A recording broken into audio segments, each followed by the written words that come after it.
Welcome, curious minds, to the deep dive. Today, we're plunging into a subject that sits right at that fascinating, sometimes really contentious intersection of history, memory, and belief. We are. We're talking about Jesus of Nazareth. Yeah, and it's a genuine paradox, isn't it? Yeah. I mean, he's arguably the most written about figure in all of human history, yet often he just feels like the least understood. That's so true. You just think about it. Public perception swings wildly. On one extreme, you have the devout who see him as the Son of God, performing miracles, walking on water, rising from the dead. The figure of faith. Exactly. Yeah. And then on the other extreme, there are those who just dismiss him as nothing more than a recycled myth, a patchwork of older deities and sun cults. Right, the mythicist view. But between these two very vocal extremes, there's this quieter, maybe more profound question that often gets completely drowned out. Did he even exist? Was there actually a historical person named Jesus who lived in Nazareth? And that's precisely the mission for our deep dive today. Yeah. We want to be incredibly clear right up front. This is not about faith. It's not about theology or dogma or trying to prove divinity. Not at all. No. Our focus is strictly on the evidence. We're building, you could say, an objective, multidimensional case for the historical Jesus. Okay. And we're going to explore a really diverse array of sources today. We're talking about ancient Roman records, Jewish historical accounts, modern archaeological findings, linguistic studies, even some statistical analysis. Wow, quite a range. It is. And each piece of data, when you look at it in isolation, might seem small or maybe insignificant. But when you bring them all together, they start to form a pretty distinct silhouette. Silhouette. I like that. Yeah, and this isn't some glowing, divine, floating figure that just appears out of nowhere. It's a silhouette of a real voice, a real body, a palpable presence, someone who spoke, who was heard, and who, crucially, mattered enough in his time to be killed. So our goal here is to help you, the learner, gain a clear, evidence-based understanding of the man they buried. Because, according to the evidence we're about to examine, he was real. Okay, let's unpack this right from the start then. The very first piece of evidence, and maybe the most striking, hits us with a really brutal reality. Jesus' crucifixion. Mm-hmm. You'd think maybe that would be debated. But for historians, this horrifying event is actually one of the strongest anchors for his very existence. It really is. It's widely attested in early Christian tradition, obviously, but it's the very nature of Roman crucifixion itself that makes it such a powerful historical touchstone. Oh, so? Well, a crucial insight here is how Roman crucifixion was inherently a political act. It wasn't a punishment reserved for, mere storytellers or eccentric visionaries or even minor criminals. Good. It was a terrifying tool of state terror. It was designed to silence rebellion, to crush dissent, and to send a horrifyingly clear message to anyone who dared to challenge Rome's authority. A public display of power. Exactly. And if we dig into the work of Paul Barnett, for example, on the Trials of Jesus, he emphasizes that the political climate of first-century Judea was just absolutely rife with tension. You had this formidable Roman imperial system clashing constantly with the very fragile Jewish religious political leadership, particularly the powerful high priesthood in Jerusalem, who kind of served as Rome's local go-betweens. Right, the intermediaries. Precisely. So the execution of Jesus under Pontius Pilate, far from being some mythic invention, actually reflects a genuine, documented historical power struggle. So Pilate and the priests, they had their reasons. Oh, absolutely. Barnett's research suggests that the high priest Caiaphas, a key figure in the Jewish leadership, likely orchestrated Jesus's arrest and trial. And his motivation wasn't purely theological. It was probably a desperate political maneuver. Tried to keep the peace. Or his position. Both, likely.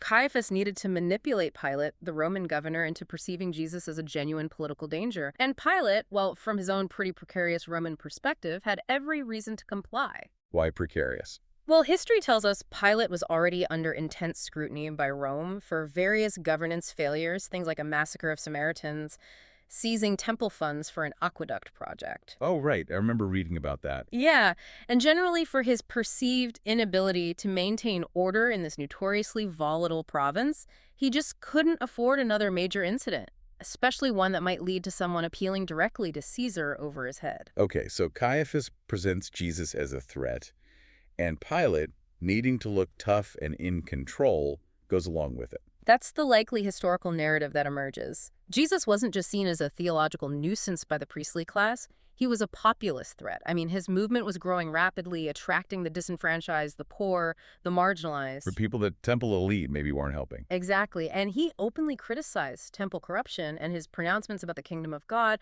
well, they had profound revolutionary undertones, even if his methods were nonviolent. So when he goes into Jerusalem, causes a stir in the temple. Right. That was effectively challenging the existing power structures. So the charges leveled against him, specifically King of the Jews, a claim to messianic sovereignty, were fundamentally political, not just religious. And Rome took that seriously. Very seriously. Roman authorities didn't waste crucifixions on religious debates or internal Jewish theological squabbles. They reserved that punishment for bandits, runaway slaves, and most importantly, for messianic agitators. Anyone seen as a threat to Roman peace, the Pax Romana. So they crucified him publicly, brutally. And with a mocking title, just as they would any other perceived threat to their imperial order, the act itself just screams historical reality. That's a powerful observation. It really shifts the focus from, grand theological debates to the gritty, disparate realities of Roman governance. It does. And it's not just a Christian perspective pushing this, is it? You mentioned Barnett, but other major historical work actually echoes and reinforces this political framing of Jesus' life and death. That's right. Take Richard Horsley's groundbreaking social historical research, particularly in the Jesus movement and the world of the Roman Empire. Okay, what does Horsley add? Well, Horsley places Jesus squarely within a broader tradition of Galilean resistance. Now, this wasn't necessarily always armed rebellion, but there was pervasive resistance nonetheless against both Roman occupation and the systemic oppression from the elite temple leadership down in Jerusalem. So resistance was common in Galilee. Yes, very much so. Horsley argues that Jesus' ministry wasn't some isolated spiritual thing disconnected from daily life. It looked a lot like a nonviolent peasant renewal movement. Similar to others at the time. Exactly. Similar to movements led by figures like Judas the Galilean, which were absolutely not myths. These were real grassroots movements grounded in material struggle, in the crushing burden of taxation abuse, and in systemic religious exploitation that directly impacted ordinary people's lives. For Jesus' actions, like the temple incident, That dramatic confrontation in the temple where he symbolically cleansed it, that was an act of profound social and political critique against the temple establishment, which controlled vast economic resources. and his teaching. His very pointed teachings on wealth and justice, advocating for the poor and condemning the powerful, they resonate deeply with the plight of the common people. And the fact that his main following came from rural Galilee, a known hotbed of anti-Roman sentiment and economic hardship. It all points to. It all points to a person deeply embedded in the political economic injustices of his time. He was a man of his context, a real man responding to real conditions. Horsley emphasizes that Jesus' focus on the kingdom of God wasn't just some abstract spiritual concept for the afterlife. What was it then? It was a vision of an alternative social order right here, right now, one free from Roman domination and corrupt priestly control. And that made him a political figure in Rome's eyes, whether he intended it that way or not. That makes sense. But this raises an important question, the external validation point.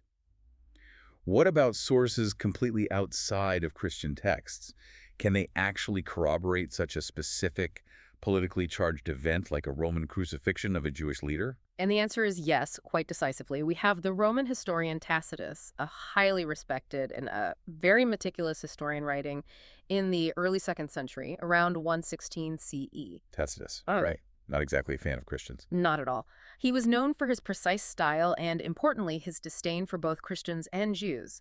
In his Annals, specifically Annals 15.44, while he's recounting Nero's persecution of Christians after the Great Fire of Rome, he makes a very clear reference to Jesus' execution under Pilate. What does he say exactly? He states, and I quote, "Christus suffered the extreme penalty during the reign of Tiberius at the hands of one of our procurators, Pontius Pilatus." Wow. Short, but specific. Incredibly specific. And what's crucial about Tacitus is his distinct lack of sympathy for Christians. I mean, his reference is quite dismissive, even contemptuous. He calls Christianity a most mischievous superstition. Which makes his testimony Incredibly rare and powerful. It's that hostile attestation we mentioned. Evidence from a source who had absolutely no motive to invent Jesus or his death, but merely recorded what was known within the Roman imperial administration. He's just stating a fact as he understood it. Precisely. He simply confirms the known fact of Jesus' execution. His offhand yet exact placement of Jesus' death under Pilate during Tiberius' reign aligns perfectly with gospel chronology and significantly strengthens the historical case. This isn't, hearsay from Christian tradition filtering back. It's a Roman record. It's a direct Roman bureaucratic memory of execution. Okay, Tacitus is compelling. Who else? You mentioned Josephus earlier. Right, the Jewish historian Josephus. Now, his most famous passage, the Testimonium Flavianum in Antiquities 18.3.3, that one's a bit more complex. Okay. It has some widely acknowledged Christian interpolations lines that were almost certainly added by later Christian scribes to enhance its theological claims. Things like, he was the Christ, or he appeared to them alive again the third day. Stuff Josephus himself wouldn't have written. Exactly. It's incongruent with his Jewish perspective and his generally dry historical style. However, scholarly consensus, supported by textual analysis and comparisons with early versions, is that a core, authentic mention of Jesus remains underneath those additions. What did the original likely say? It probably read something much more neutral, like, at this time there was a wise man named Jesus. He attracted many Jews and Gentiles. Pilate condemned him to the cross, and those who loved him did not abandon him. Much more in line with Josephus. Still significant, even stripped down. Very significant. And beyond that, Josephus has another, even less controversial reference in Antiquities 20.9.1. Here, he casually refers to James, the brother of Jesus who was called Christ. Just matter-of-factly. Totally matter-of-factly.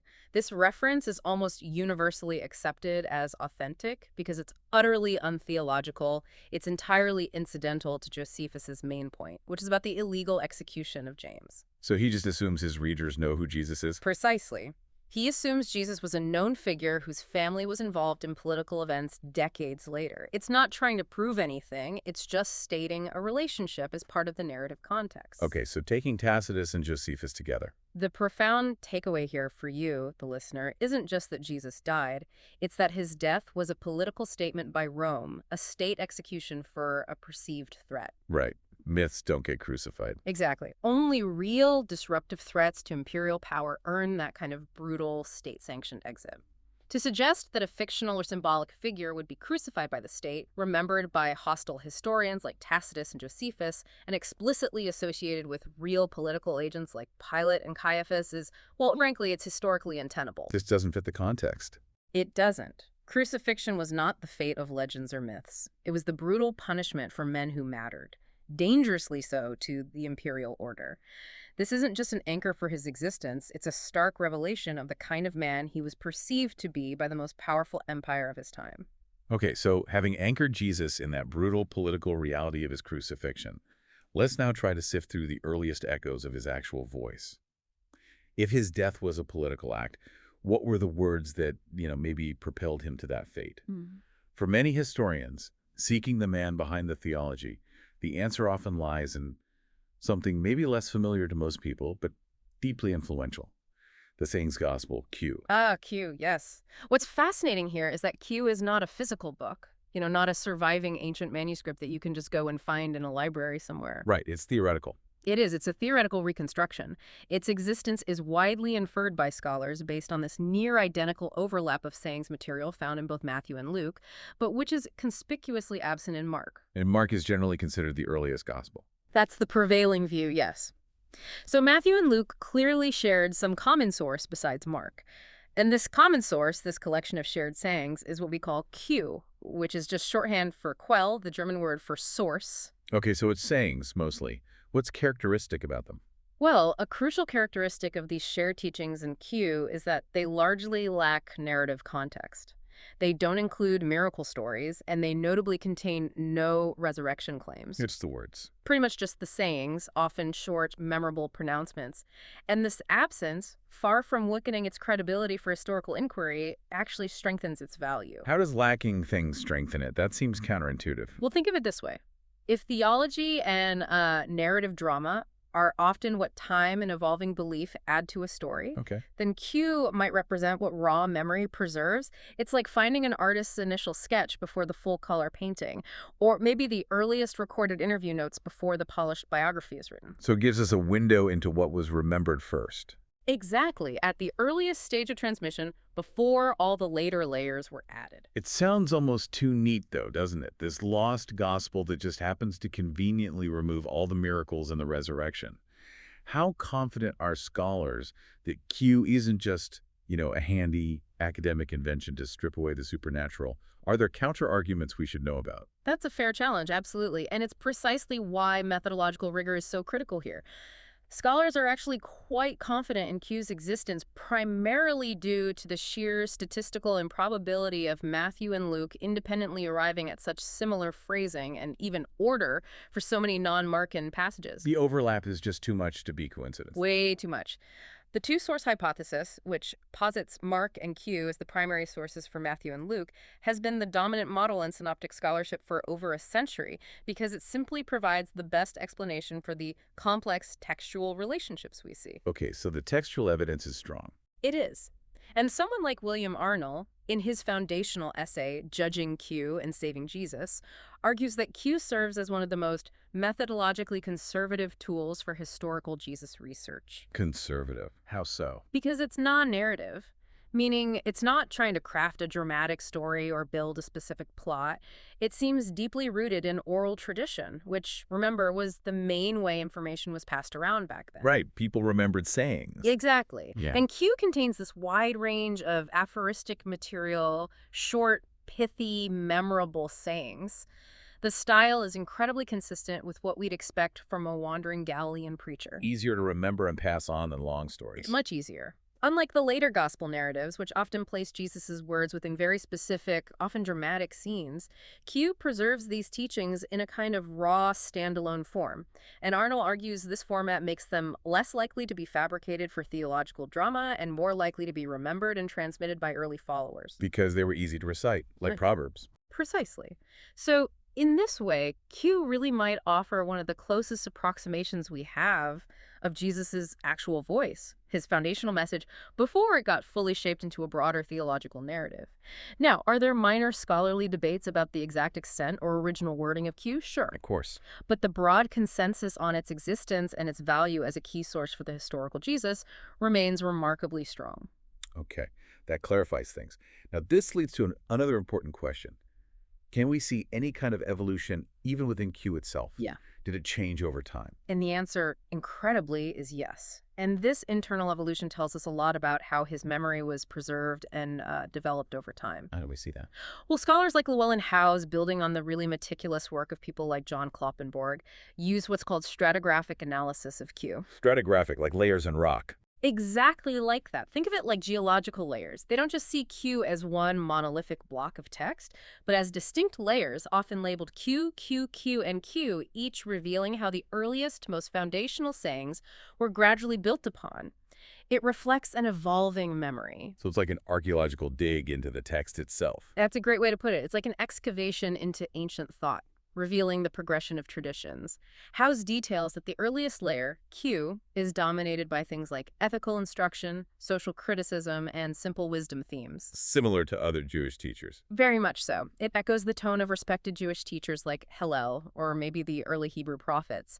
And what's striking is that these initial teachings largely lack overt Christology. Framing. Meaning, they aren't primarily concerned with defining Jesus' divine nature or his role as Messiah in a supernatural sense. Instead, they focus on practical ethical guidance and directly address issues like poverty, anxiety, violence, the importance of integrity. Real life stuff for people back then. Exactly. Real, immediate experiences of people in first century Judea and Galilee. For example, the early Q material includes sayings about seeking God's kingdom, not worrying excessively about daily needs, the power of forgiveness, all without any explicit, miraculous framing. So how did it evolve into Q and Q Matia? Howes argues that this redaction process, this layering of meaning over time, reveals a memory that wasn't static, but evolving. The Q tradition likely began with a teacher whose authority came primarily from his powerful words and profound insights, not necessarily from spectacular wonders or divine displays. The words came first. It seems so. It was only later, in layers like Q and Q, that his followers began to shape his legacy into a fuller, more narrative theology that included things like judgment themes, maybe reflections on his rejection, and a more developed understanding of his role. This literary seam, visible through careful redaction criticism, points strongly to a historical core, a real person whose initial impact was primarily through his powerful teachings and unique wisdom. Okay, so the Jesus of Q sounds very, very different from the figure many of us might imagine from popular culture or even from the later gospel accounts. What kind of person really emerges from this source material if it's this raw, almost unfiltered voice? Yeah, what emerges from Q is a figure quite distinct from, say, the cosmic savior of John's gospel, or even the intense miracle worker often depicted in Mark. Who is he then in Q? The Jesus of Q is primarily a Jewish wisdom teacher. He's someone whose message resonated deeply with the poor, the powerless, and the perplexed people of his time. Q doesn't give us a detailed biography or a sequence of miraculous events. Its value for historians is precisely in its lack of that narrative embellishment and overt supernatural content. That lack gives it historical weight. It does, because it suggests a tradition that, at its earliest layer, seems untethered from explicit resurrection claims or later church agendas.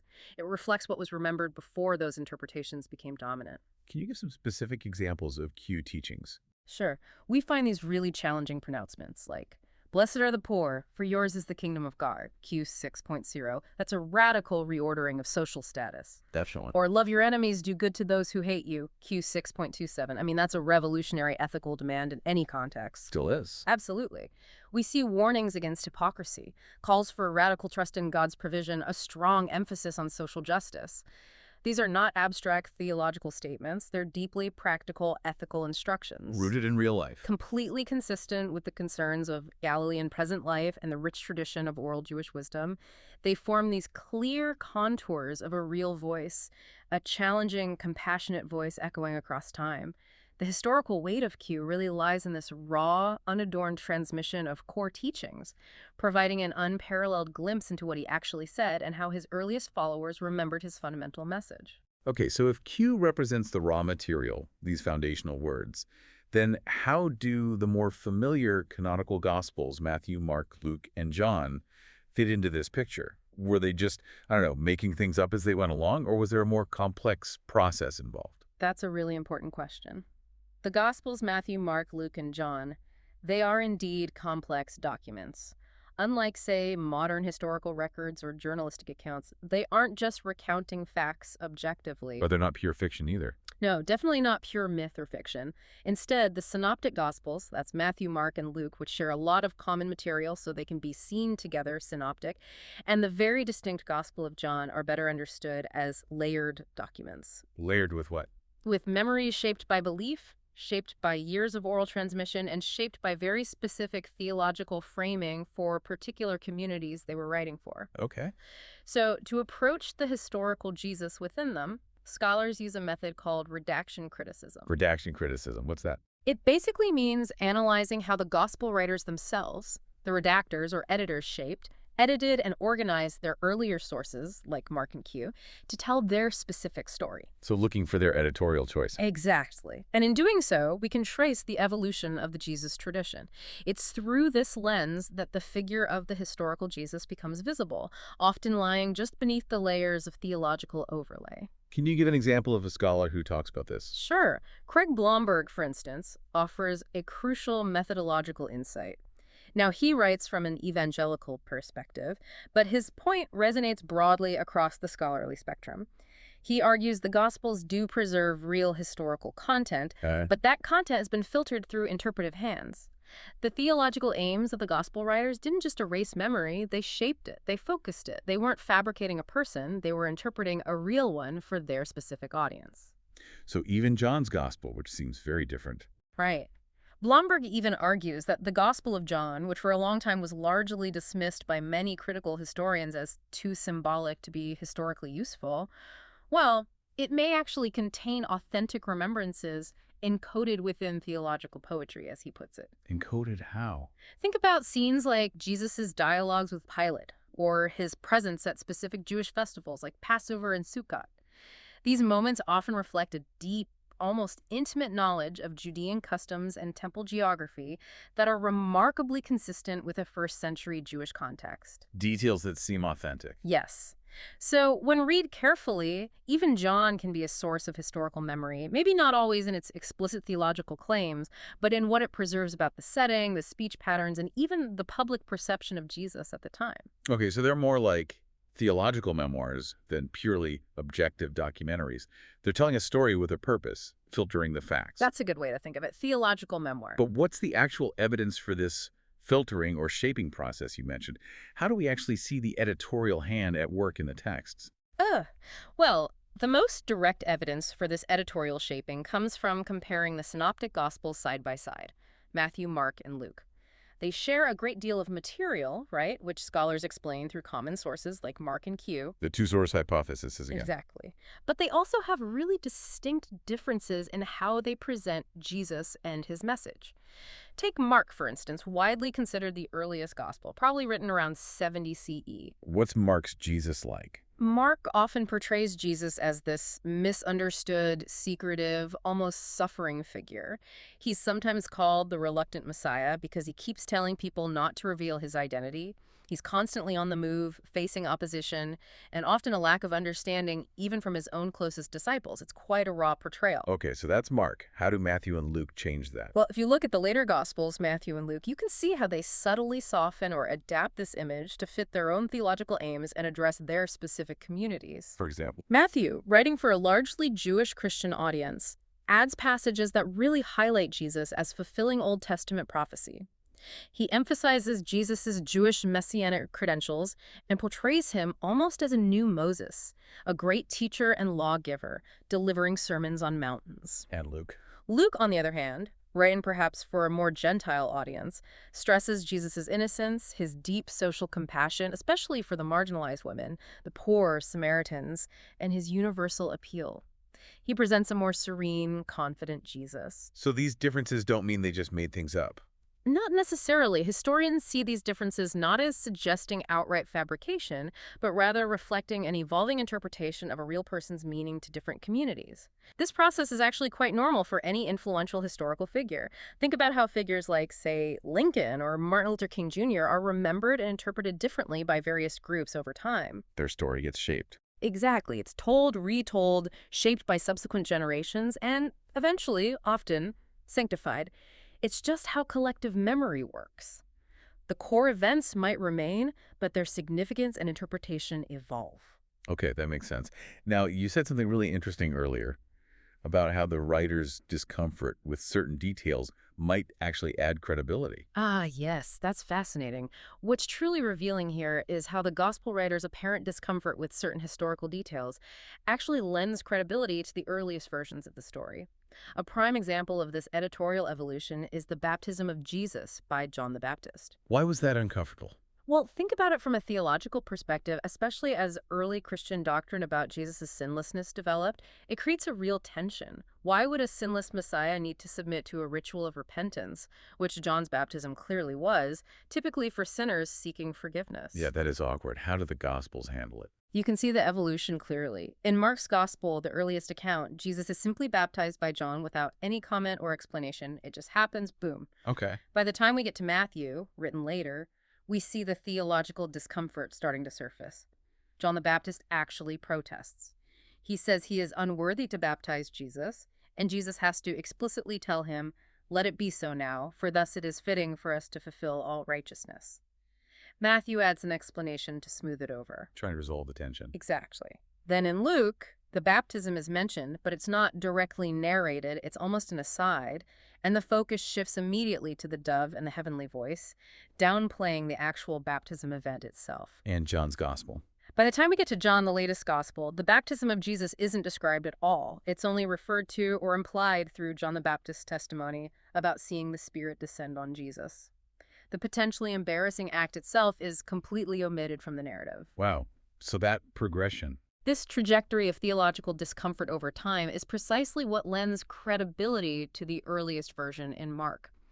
As the gospel writers, or the traditions behind them, grappled with this awkward historical fact, the fact that Jesus underwent a repentance baptism, they inadvertently revealed their editorial fingerprints. And beneath those fingerprints. You find the raw, unvarnished memory that was foundational. It's a powerful indicator of a genuine historical event that later generations had to reconcile with their evolving beliefs about who Jesus was. If it were a complete invention, they would likely have just omitted it or altered it much earlier to avoid such theological headaches. So the core takeaway for us, the listener, is kind of counterintuitive, isn't it? Yeah. We find the historical Jesus not necessarily in the polished, embellished stories, but almost ironically in the parts that feel a bit rough or even inconvenient for later theological development. Precisely. That's a really powerful insight. When you pair this pattern you see in the Synoptic Gospels with the Q material we discussed earlier, the picture of the historical Jesus becomes much clearer. He emerges not in the grand theological flourishes or the explicit miraculous narratives, but rather in the fragments, in the unpolished elements. Where is he most visible then? He's most visible in sayings that lack overt supernaturalism, like much of Q. He's visible in episodes that might have created embarrassment rather than authority for his followers, like the baptism.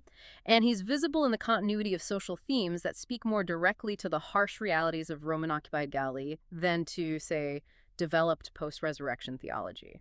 So redaction criticism isn't about debunking the Gospels. Not at all. It's not an argument against historicity. On the contrary, it's a very powerful historical method for peeling back layers to find the man underneath the message. So the Gospels are. In this sense, the Gospels are neither simple history books nor pure fables. They are, as we said, theological memoirs.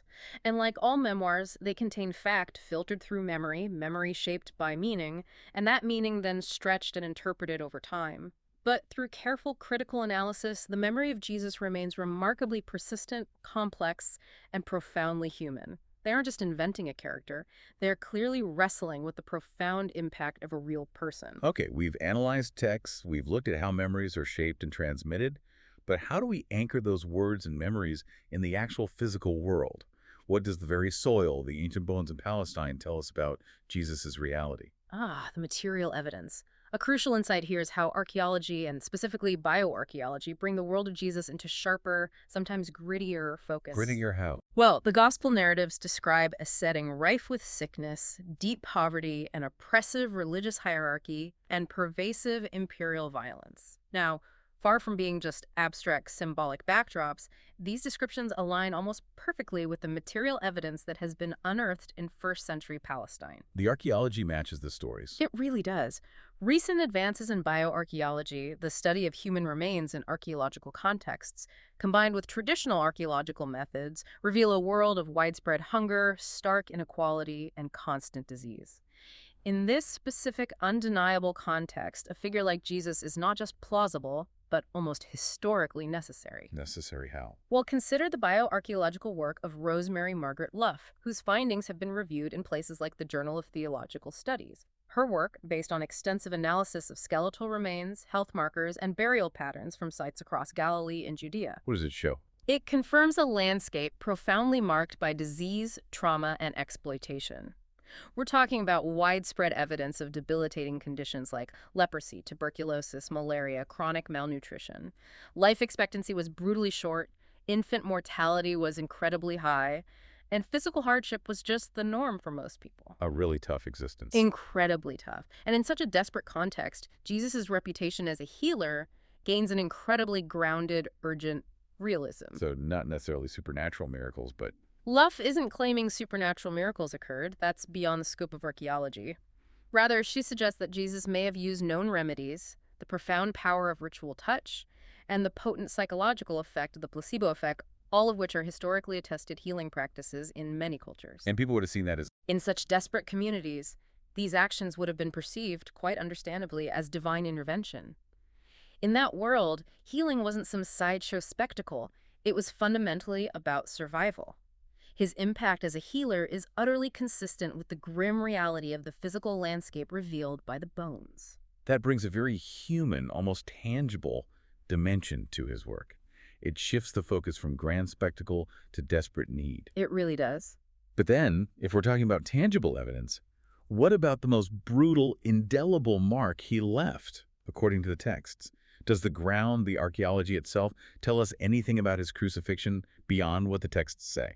That's an excellent question. And while it's exceptionally rare to find direct archaeological evidence of crucifixion, partly because of Roman practices where victims were often left on crosses to be scavenged or maybe buried in common graves without markers, So finds are unlikely. very unlikely.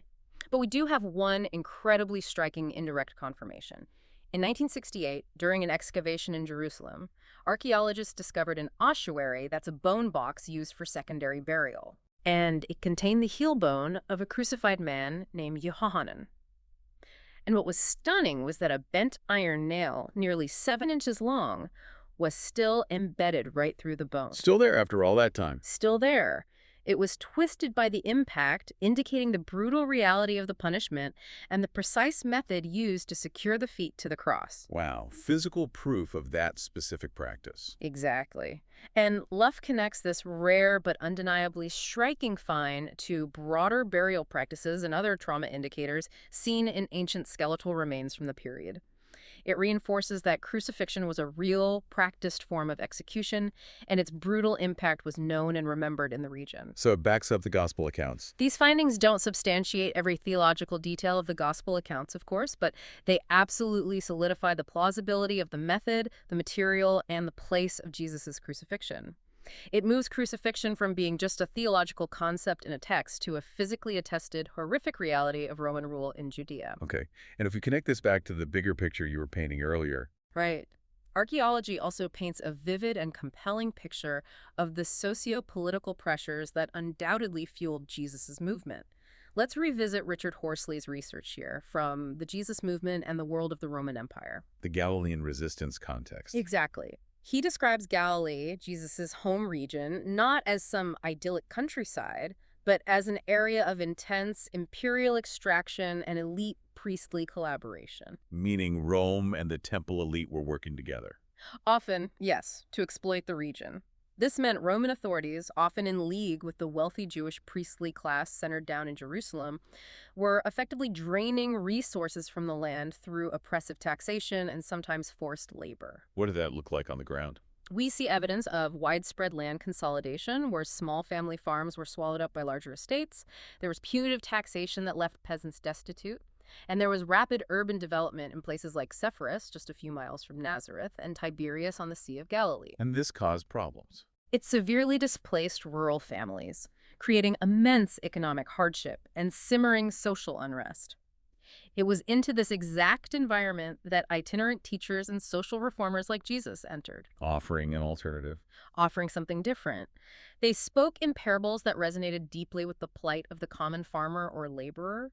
They organized small communities of followers, and they directly challenged the economic and religious control of the temple establishment, which many perceived as complicit with Rome. And archaeology shows this world. Absolutely. The archaeological record, from the discovery of ritual baths, the mikvah that show piety, to synagogues that served as community centers, and massive Herodian construction projects like the expansion of the Jerusalem temple itself, all reveal a world where economic impression and religious ritual constantly collided. The friction Jesus addressed. Precisely the kind of systemic friction that Jesus so powerfully addresses in his critiques of wealth and power. Horsley notes that Jesus' ministry style, that of a traveling speaker offering symbolic healings, profound ethical teachings, and these pronouncements about the kingdom of God, matches exactly what we would expect from a grassroots social reformer in first century Galilee. Not like a modern figure. Right. Unlike modern prophets who might write elaborate manifestos or books, Jesus worked through oral performance, through symbolic actions, and through embodied, often nonviolent, resistance. And archaeology confirms the plausibility of this entire social and religious landscape. How? We find coins bearing Caesar's image at various sites, reminding everyone who was ultimately in charge. We see the meticulously built Roman roads crisscrossing the landscape, facilitating troop movement and tax collection. And there's extensive evidence relating to the temple taxes. All these finds concretely reflect the very tensions that Jesus' teachings exposed and sought to redress. So pulling this all together for the listener. What this paints for us, for you, the listener, is that the archaeological and biological data together offer a kind of hard frame around the gospel canvas. They don't prove every word Jesus said or confirm every single miracle, but they unequivocally prove that the world in which such words were needed was real. The context was real. Undeniably. They show us that bodies were sick, that people were poor, that execution was public, and that resistance took both violent and non-violent forms. To put it simply, if Jesus were fiction, he would not fit so well in the evidence we dig from the ground. The sheer physical reality of his world makes his existence profoundly plausible and helps explain why such a figure would emerge and gain a significant following when he did. That's incredibly compelling, and it really paints such a vivid picture of the physical world he must have inhabited. But okay, beyond the big picture of a historical context, what about the small, almost invisible details? The kinds of things you wouldn't necessarily think to invent if you were just creating a myth. Ugh, the small details. Yes. What's often overlooked, but really fascinating, is how the presence of consistent, small details, especially those that a forger or a myth maker would be unlikely to invent or even know, often serves as a subtle but powerful indicator of authenticity in ancient texts. Like what kind of details? Well, in the Gospels, one such detail, often overlooked, is the simple matter of names. The actual names given to characters in the New Testament closely reflect the real name frequencies of Palestinian Jews in the early 1st century. The names are historically accurate for the time and place. Remarkably so. This isn't just a coincidence, it's a statistical correlation that, along with other sociocultural consistencies we can discuss, really reinforces the idea that the Gospels emerged from real communities remembering a real person, not from, distant myth makers inventing legends out of thin air decades later. Is there specific research on this? There is a really groundbreaking study by Van de Wege and Wilson titled What Are the Chances? Name Frequencies and the Historicity of the New Testament offers a compelling statistical case. How do they do it? They meticulously drew from sources like ossuary inscriptions, those ancient bone boxes found in tombs that often bear the names of the deceased, Right, you mentioned those. as well as the voluminous writings of Josephus, who names hundreds of individuals, and other archaeological sources of names from 1st century Judea and Galilee. They built a huge database of common names. And then compared it to the Gospels. Exactly. They then compared the names used for characters in the Gospels to this vast, independent historical database. And the results are really striking. What do they find? Names like Simon, Joseph, Mary, Judas, Jesus itself. These were among the most common names in both the Gospel accounts and the independent historical data sets from that specific time and place. So it matches the demographics. It's a direct statistical alignment with the actual naming patterns of the time, almost like finding a correctly dated demographic snapshot embedded in the text. But why does something as seemingly simple as the frequency of names matter so much to a historian? It sounds almost too mundane to be significant proof of anything. But it matters precisely because it's so ordinary, so unremarkable, that it becomes remarkable evidence. How so? Well, if the gospel writers were just inventing stories from scratch decades later, perhaps writing in communities far away from Palestine, like Rome or Ephesus, What? we would actually expect to see anachronisms in the names. They might use names popular in their own later Roman or Greek communities, maybe names that just sounded biblical or suitably ancient, but weren't actually common in 1st century Judea. But instead, We see names deeply rooted in a specific place and time. Furthermore, think about the use of identifying clarifiers. The Gospels don't just say Simon or Mary, do they? no, they often add more, like Simon Peter or Simon the Zealot. Or Mary Magdalene, or Mary, the mother of James and Joseph. This reflects a real-world need to distinguish between individuals and communities where these names were incredibly common, just as we might say John Smith from accounting versus John Smith from marketing today. You need to specify which Simon or Mary. Exactly. This is not the behavior of mythographers creating generic characters. It is the linguistic fingerprint of authentic social memory.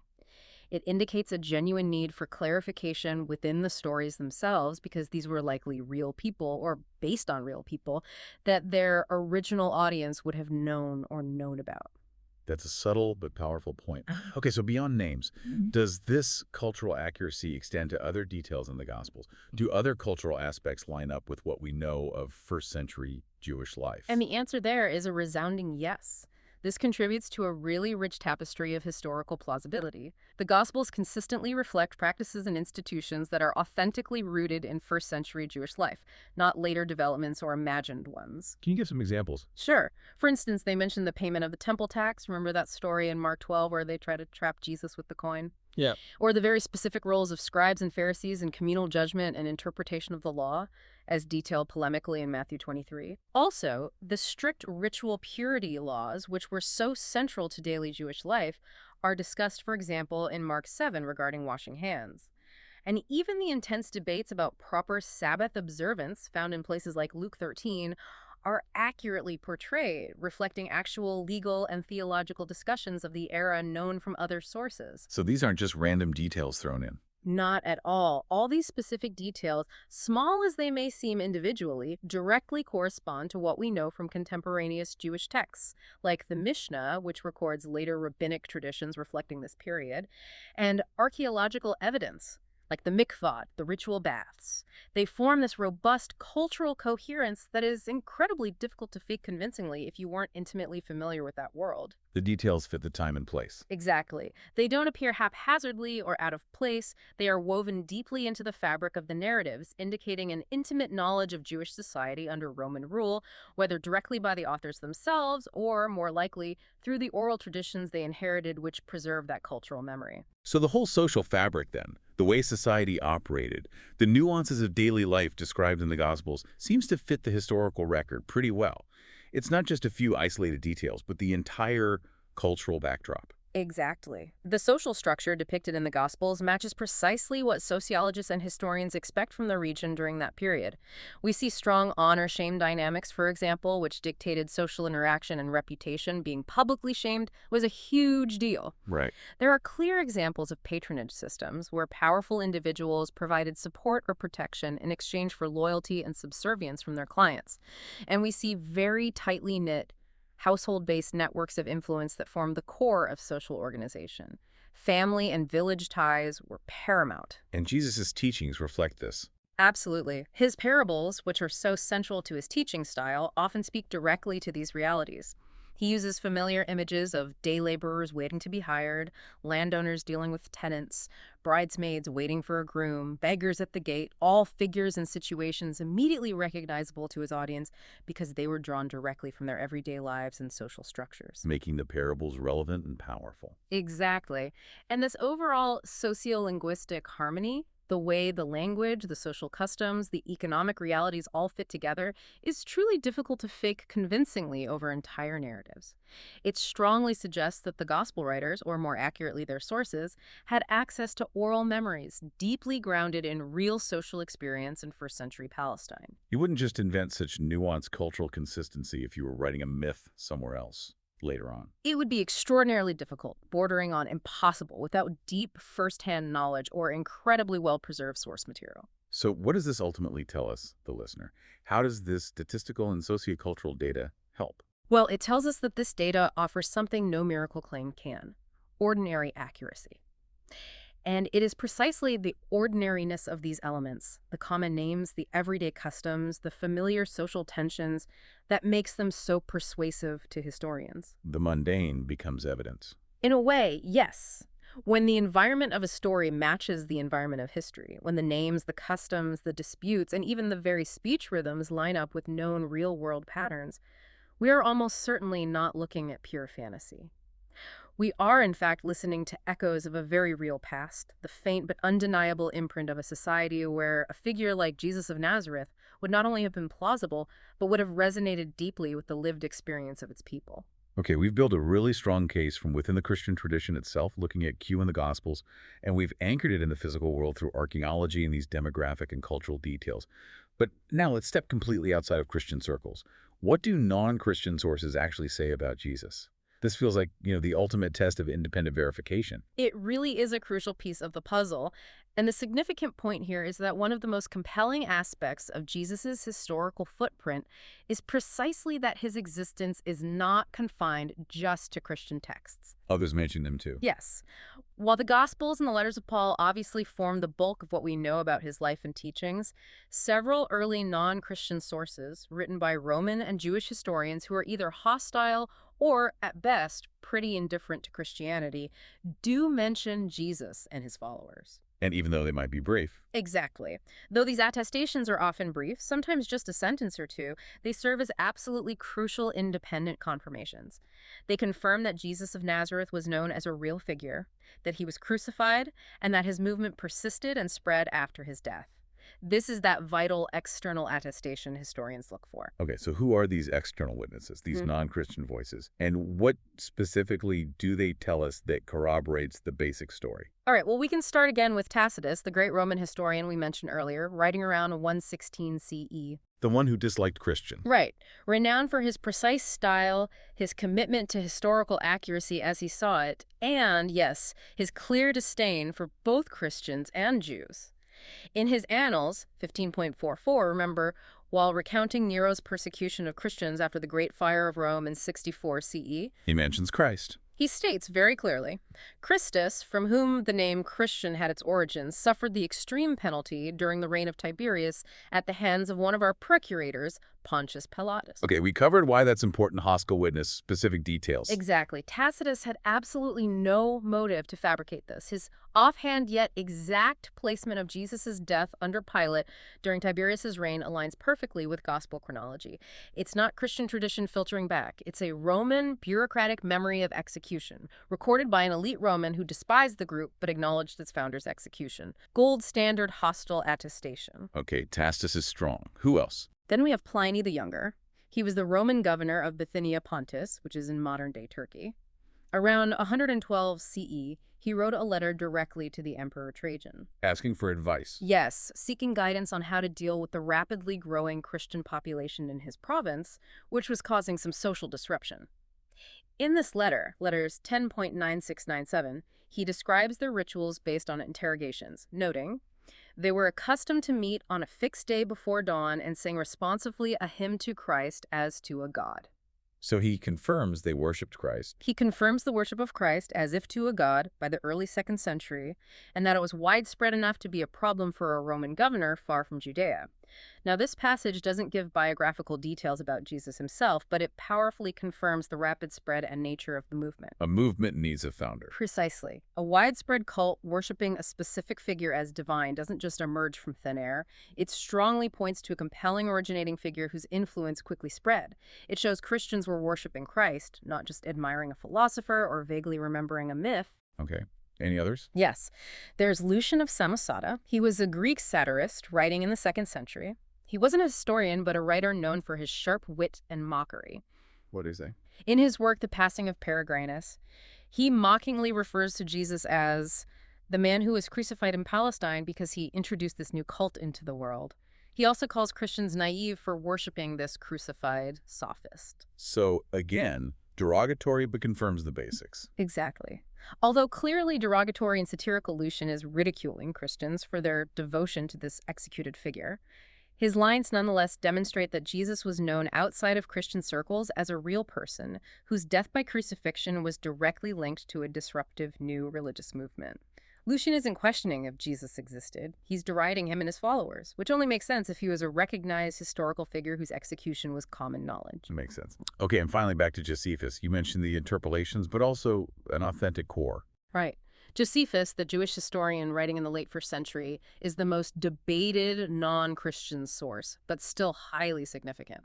The Testimonium Flavianum in Antiquities 18.3.3, as we discussed, has those problematic lines like, he was the Christ, and mentions of the resurrection, which are almost certainly later Christian additions. Because they don't fit Josephus' style or perspective. Correct. And some early Christian writers actually quote Josephus without those specific lines, suggesting they weren't originally there. However, most scholars agree that a core version of the passage is authentic, likely reading something much more neutral and historically plausible, like, at this time there was a wise man named Jesus. He attracted many Jews and Gentiles. Pilate condemned him to the cross, and those who loved him did not abandon him. That stripped-down core fits Josephus's known style and historical purpose much better. And the other passage about James. Even more definitively, Josephus includes that other passage in Antiquities 20.9.1, where he just casually refers to James, the brother of Jesus who is called Christ. As we said, this mention is almost universally accepted by scholars as authentic because it's completely untheological, it's entirely incidental to Josephus's main discussion, which is about the illegal execution of James by the high priest Ananus, and it simply assumes Jesus was a known figure whose family was involved in political events decades later. It's not trying to prove anything about Jesus, it's just stating a familial relationship as a point of fact. Okay, so pulling all these non-Christian sources together, Tacitus, Pliny, Lucian, Josephus, why do they matter so much to you, the listener? What's the big takeaway? It's because none of these writers were Christian. That's the key. In fact, most were skeptical or even openly hostile to Christianity. Yet, independently of each other, they confirm key details about Jesus. That he existed, that he was executed by crucifixion under Pontius Pilate in Judea, that his followers believed he was divine, or at least worshipped him intensely, and that this movement persisted and spread rapidly throughout the Roman Empire shortly after his death. And the fact they're brief isn't a weakness. Ironically, their brevity is a strength from a historical perspective.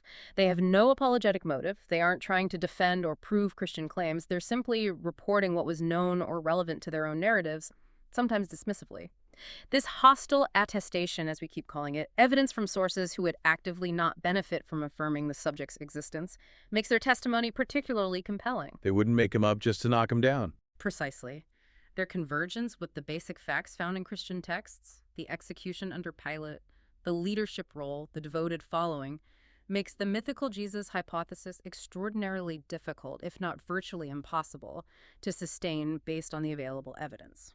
Okay, so with all this evidence we've discussed, from the textual analysis of Christian sources like Q in the Gospels, to the archaeology and the bioarchaeology, the statistical patterns in names, the cultural details, and now these crucial non-Christian attestations, what's the official word, so to speak, from the world of professional historians, is there still a genuine debate on scholars about whether Jesus actually existed, or is that question basically settled now?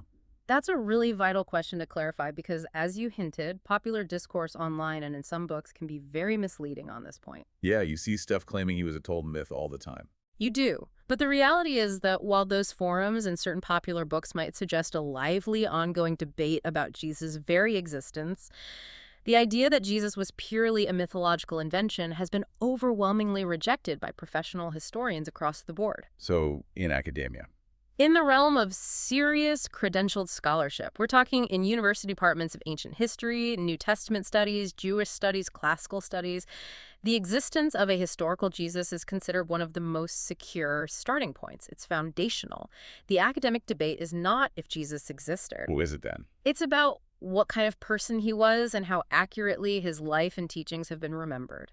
It's about his identity. Was he a prophet, a wisdom teacher, a social reformer, a messianic claimant? It's about his specific teachings, the origins of his movement and his impact, but not about his basic existence. Can you cite any specific historians on this? Especially non-religious ones. Absolutely. Bart Ehrman is a great example. He's a very prominent historian of early Christianity, was a former evangelical Christian, but is now an agnostic, and he's a vocal critic of biblical inerrancy from a historical perspective. So he's not defending faith? Not at all. But he addresses mythicism directly and forcefully in his book, Did Jesus Exist? Despite his skepticism about the theological claims, Ehrman argues decisively for Jesus' historicity based purely on standard historical methodology. What's his main argument? He states, and I'll quote him directly because it's so clear, the reality is that every single author who mentions Jesus, pagan, Christian, or Jewish, was fully convinced that he at least lived. Even the enemies of the Christians presumed it. Nobody back then argued he was fictional. Ehrman emphasizes that point. No contemporary of the first century, whether they were sympathetic to his cause or openly hostile, ever claimed Jesus was fictional. Even authors writing decades later, like Tacitus or Josephus, refer to Jesus as a person who lived and died, not as some mythological construct or literary device. They simply took his existence for granted as a known fact. Anyone else? Yes. Another good example is Maurice Casey. He was a non-Christian scholar and historian from the UK who specialized in the Aramaic sources possibly underlying the Gospels. He wrote extensively critiquing the mythicist position, often calling it ideologically driven and methodologically incoherent. Strong words. Why incoherent? Casey argued that mythicists frequently misrepresent their ancient sources. They often lack the necessary linguistic competence in the relevant ancient languages like Greek, Hebrew, and Aramaic. And crucially, they apply blatant double standards to Christian texts that they would never dream of applying to other ancient historical documents. Like demanding impossible proof. Exactly. They demand a level of absolute, contemporary, non-literary proof for Jesus that simply doesn't exist for almost any figure from antiquity, including people like Alexander the Great, or Hannibal, or even Julius Caesar, whose historicity is universally accepted despite much sparser contemporary evidence in some cases. Interesting point. So why does the idea of a mythical Jesus still pop up so frequently in popular discourse and, all over social media if historians are so clear on this? It seems to be a really persistent argument despite the academic consensus. That's a great question, and it really speaks to the sometimes vast disconnect between academic scholarship and popular online discussions or certain types of advocacy. There are several key reasons why mythicism falls short academically. What are they? Primarily, it often relies on making these vague, often superficially researched and cherry-picked parallels to other ancient deities figures like the Egyptian god Horus, the Persian god Mithras, or the Greek god Dionysus. Mythicists claim Jesus' story, virgin birth, miracles, resurrection, was just copied from them. But are those parallels accurate? Usually not when you look closely. These comparisons are almost always based on very late, often post-Christian sources for those other myths, or they are incredibly generalized. They were born, they died, they had followers, and lack the specific, contextually grounded and multiply-attested details found in the Jesus tradition. Many of these supposed parallels are simply overblown or factually inaccurate when the original source materials for those myths are examined carefully by specialists. So the evidence for the parallels is weak. Very weak or anachronistic. Also, even Richard Carrier, who is a rare figure with some academic credentials who actively advocates for mythicism. Even he admits that his case rests heavily on complex probabilistic modeling, specifically using Bayesian reasoning rather than on direct documentary or archaeological proof. Bayesian reasoning, that sounds Yeah, complicated. it is. It's a statistical method that calculates the probability of a hypothesis being true based on assigning values to prior knowledge and new evidence. However, Carrier's use of this method to argue for a mythical Jesus has largely failed to gain traction in mainstream historical methodology. Why not? Because critics have pointed out that his models require a series of highly debatable assumptions about the prior probability of Jesus' existence and the reliability, or rather unreliability, of early sources. These assumptions often seem designed to lead to his desired conclusion and wouldn't typically hold up under scrutiny in other fields of ancient history. It often requires assuming all early Christian documents are fabrications and all non-Christian references are interpolations or based solely on Christian hearsay without any independent basis, which creates a kind of circular argument. And the multiple sources we discussed. Exactly. As we've discussed throughout this deep dive, the existence of multiple independent lines of evidence for Jesus, including the sayings Gospel Q, the very early letters of Paul, which mention James, the Lord's brother, Peter, and others who knew Jesus personally, the Jewish historian Josephus, and Roman historians like Tacitus and Pliny, makes the hypothesis of pure invention almost entirely untenable from a standard historical perspective. It's just too much converging evidence. Right. Think about it. No other purely mythological figure in antiquity is attested to by so many non-aligned voices writing so close to the alleged time of their life. This sheer volume and diversity of independent attestation really sets Jesus apart from figures who are clearly mythical. A robust historical claim needs diverse, independent lines of evidence converging, and Jesus has that, even if the evidence isn't always as detailed as we might like. Okay, so the practical insight here for you, the listener, is what? It's this. Once Jesus' basic existence is granted, as it is by virtually all credentialed historians, regardless of their own personal beliefs, the conversation becomes far, far richer and more historically interesting. We can move beyond, did he exist? Exactly. Scholars can then ask the truly meaningful historical questions. What did Jesus actually teach? What was the core of his message about the kingdom of God? How did his movement begin and evolve within the specific context of Roman Judea? Why, specifically, was he crucified by Roman authorities? What memories of him proved so compelling that they launched a global movement that has lasted for 2 millennia? Those are the big questions. They are the fascinating questions that drive cutting-edge historical research. Mythicism, by contrast, effectively avoids engaging with these compelling historical questions entirely.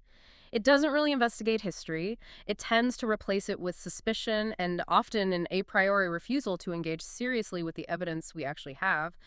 But good history is not built on suspicion alone. What is it built on? It is built on evidence, on sound argumentation, and on careful critical analysis of all available sources. And by these rigorous criteria, the historical figure of Jesus consistently survives serious scrutiny. So wrapping this all up, what does this deep dive really mean for you, the listener? We've covered a lot of ground. We have. It seems clear the historical Jesus is certainly not a figure of absolute pristine certainty, like we have on videotape or something, nor is he merely a divine myth copied from other cultures. Instead, he stands right in that textured, sometimes ambiguous, but incredibly fertile territory where memory meets history. That's a great way to put it. Memory meets history. We've seen that the evidence, textual, archaeological, statistical, external testimonial, it really coheres around a single powerful truth. Jesus of Nazareth lived, taught, and was executed in Roman-occupied Judea in the early 1st century. His challenging words were remembered, his followers endured despite persecution, and his very presence, however it got reinterpreted through generations, left a mark that outlasted empires and continued to influence billions of people today. Absolutely. And if we connect this to the bigger picture, this deep dive has hopefully systematically chipped away at those simplistic binaries that often dominate public discourse about Jesus. God or myth? Exactly. He was not simply a myth borrowed wholesale from dying and rising God legends, nor was he solely the glowing, idealized figure of Sunday school murals, completely detached from historical reality. The evidence points somewhere in between or perhaps beyond that dichotomy. Precisely. His crucifixion under Pontius Pilate is supported by Roman records. His core teachings, when we strip away the later theological layers through rigorous scholarly analysis using tools like Q and redaction criticism, reflect an authentic, powerful Jewish prophetic voice operating within that specific historical context. The small details. His very name, his family connections, even his likely style of speech align remarkably well with the linguistic and social patterns of the time and place.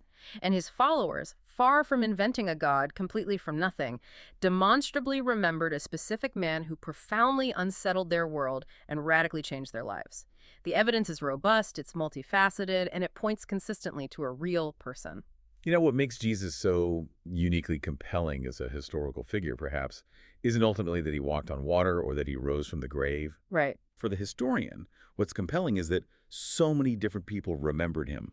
Right. Across decades, across geographical borders, across different belief systems, sometimes even through hostile accounts written by people who had absolutely no interest in validating him or his movement. That sheer persistence of memory is striking. It is.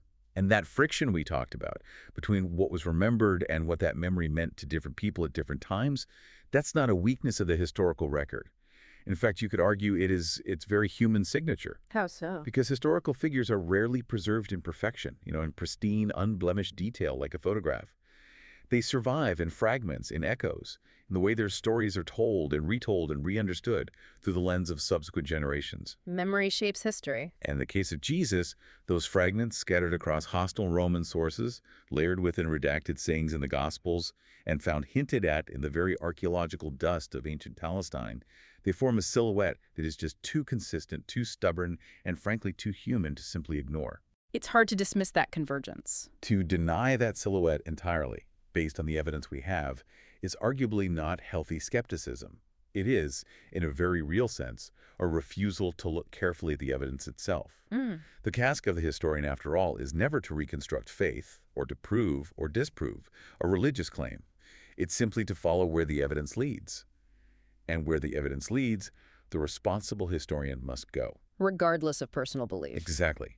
In the case of Jesus of Nazareth, the path to understanding him as a historical figure is not lit by dogma, but by the rough and sometimes luminous stones of memory.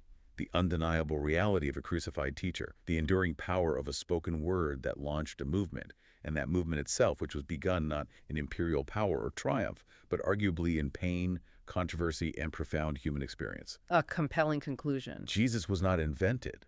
He was remembered.